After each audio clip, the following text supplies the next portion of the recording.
Hey guys, in this task we're going to start a new Rails app. So go ahead and open your terminal and type cd desktop. CD means change directory.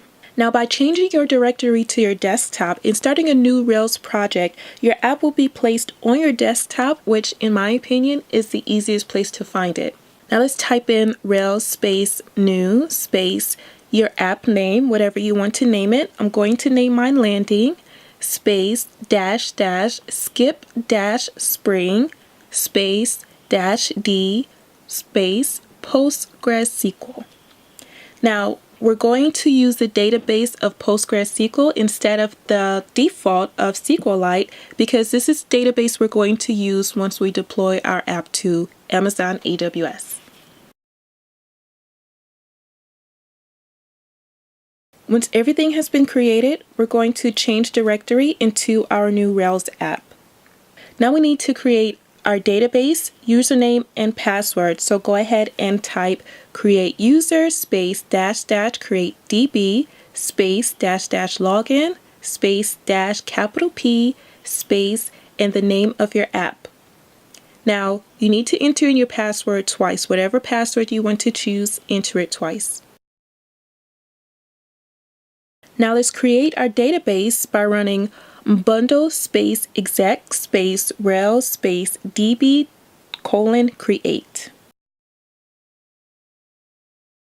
And we have to run a migration by typing bundle space exec space rails space db :migrate. Oh, first we have to do a bundle install. And I made a typo. So let's bundle install first. And now let's run our migration and fix the typo.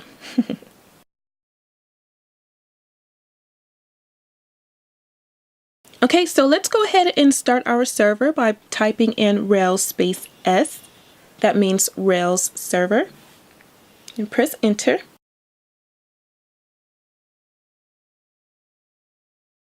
Now open up your web page and type localhost :3000. And you should be on Rails.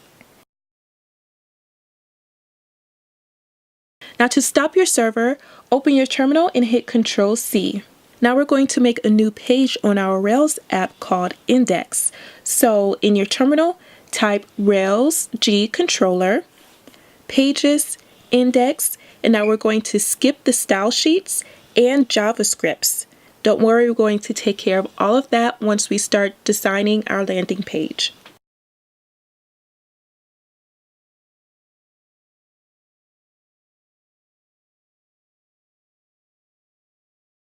As you can see, Rails just made a new page for us called Index, and in order for us to get to it right now, we have to type in pages/index.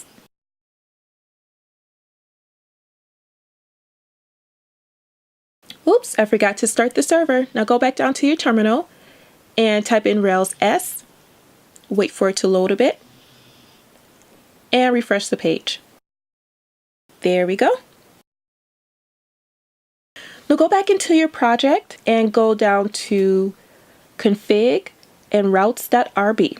Now we're going to change the location of our index so it'll be easier for us to locate. Change the get to root. And change the dash to the hashtag symbol. And let's refresh the page. And you see we'll get a routing error because our index is no longer in pages-index. It's actually the home page. So all we have to do is type localhost 3000 and it will take us directly to our index page. That is it, you guys. You just made your first Rails app. Congratulations. Now the next task, we're going to create our landing page. So I'll see you there.